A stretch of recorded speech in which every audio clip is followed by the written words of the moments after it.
La moral kantiana. No es fácil explicar en poquito tiempo, como yo intento hacer en estos videos, la moral de este gran pensador que fue Immanuel Kant, ¿no? Y sobre todo sin contextualizar.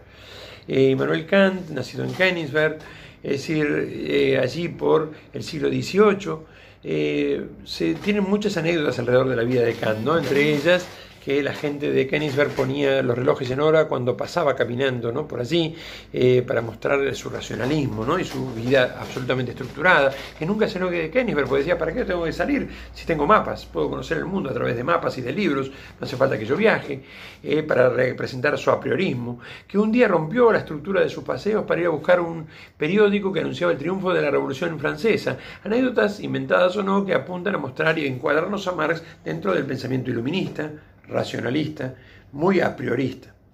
Un autor formado dentro del pensamiento racionalista de Wolff, pero que conoce en David Hume y en los empiristas una nueva forma de entender la realidad, no tan distinta, siempre detrás de una barrera nominalista, pero que de alguna manera lo lleva a estructurar su pensamiento a partir de lo que podríamos llamar el pensamiento crítico.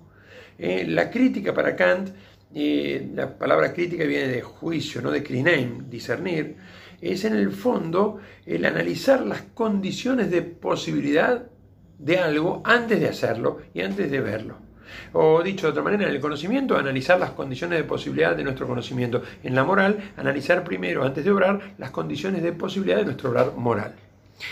El tema es que no se entiende la ética kantiana sin entender algún aspecto de la nociología, teoría del conocimiento o crítica kantiana.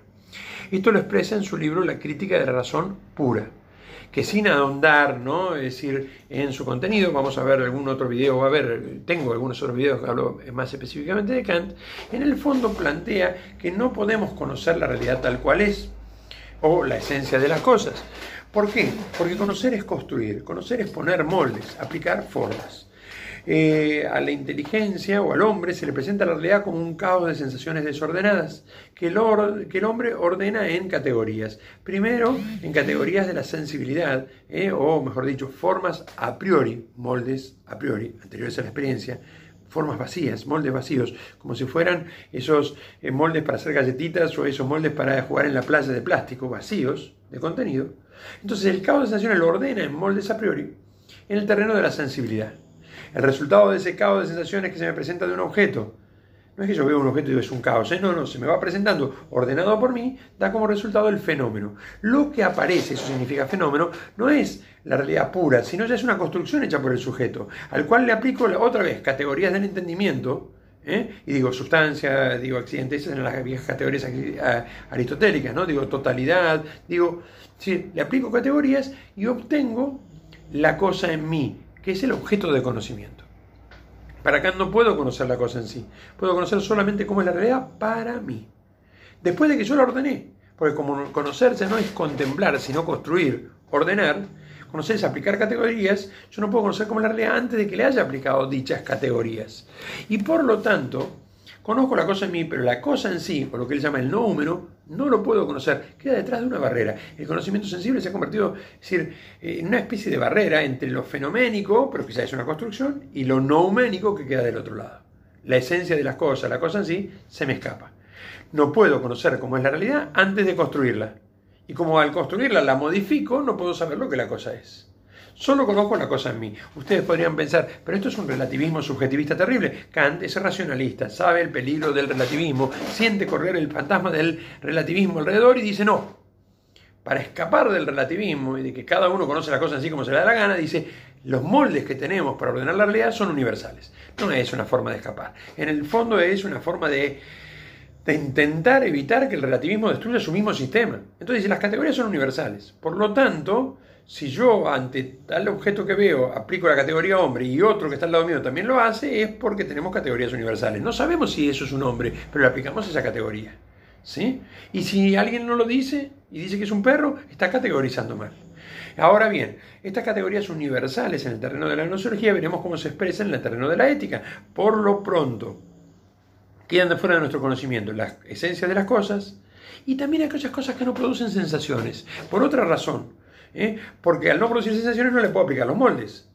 El alma es mortal, no podemos conocer, tocar, ver el alma y entonces no le podemos aplicar no sabemos si existe. No dice que no, dice que no sabemos. Y Dios.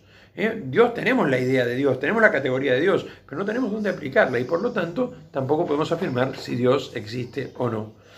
Estos son los principios de la gnoseología kantiana que luego van a influir, impactar muchísimo en la ética. De hecho, en el prólogo a la segunda edición de la Crítica de la Razón Pura, Kant devela él mismo su objetivo. Tuve que cegar la inteligencia para salvar la libertad. Tuve que negar la metafísica para salvar la moral. ¿Qué significa esto de cegar la inteligencia? Acá sigo mucho al doctor Iturralde, otro de mis grandes maestros de filosofía. Cegar la inteligencia implica decir, la inteligencia no puede llegar a conocer la realidad objetiva. Y entonces, claro, si yo no puedo saber cómo son las cosas, entonces mi libertad se hace absoluta. Negar la metafísica que habla del ser. Ortega y Gasset decía que Kant sufría ontofobia, ¿no? Fobia al ser, para entonces imponer el pensar sobre el ser, la reflexión sobre el ser, la acción sobre la contemplación. Es el hombre el que determina la realidad. Frente a esta situación, cuidado, no el individuo, es el sujeto trascendental, llegamos a la ética que está en la crítica de razón práctica. Para muchos, toda la crítica de razón pura fue simplemente la preparación del terreno para esta gran obra de Kant, en donde él empieza diciendo el hombre es libre. Ahora, bueno, pero pará, vos podés saber que el hombre es libre. Eso no es una realidad nouménica. ¿Dónde hay pruebas de mi libertad? Kant dice, esto es un postulado, que se va a demostrar con la acción. Claro, así sí, ¿no? Así es un postulado, un principio indemostrable, partimos de ahí, después se va a ir demostrando. Ahora, ¿qué significa ser libre para Kant? Ser libre para Kant no significa que cada uno haga lo que quiera, Ser libre para Kant, acuérdense, Revolución Francesa, libertad, etc. Ser libre para Kant significa que el hombre es un ser autónomo. En el próximo video, para no hacerlo tan largo, vamos a concentrarnos en algunos conceptos específicamente, ahora sí, de esta moral kantiana que nos va a servir como para justificar o para entender esta ética voluntarista autónoma de represión de las pasiones. Muchas gracias por la atención.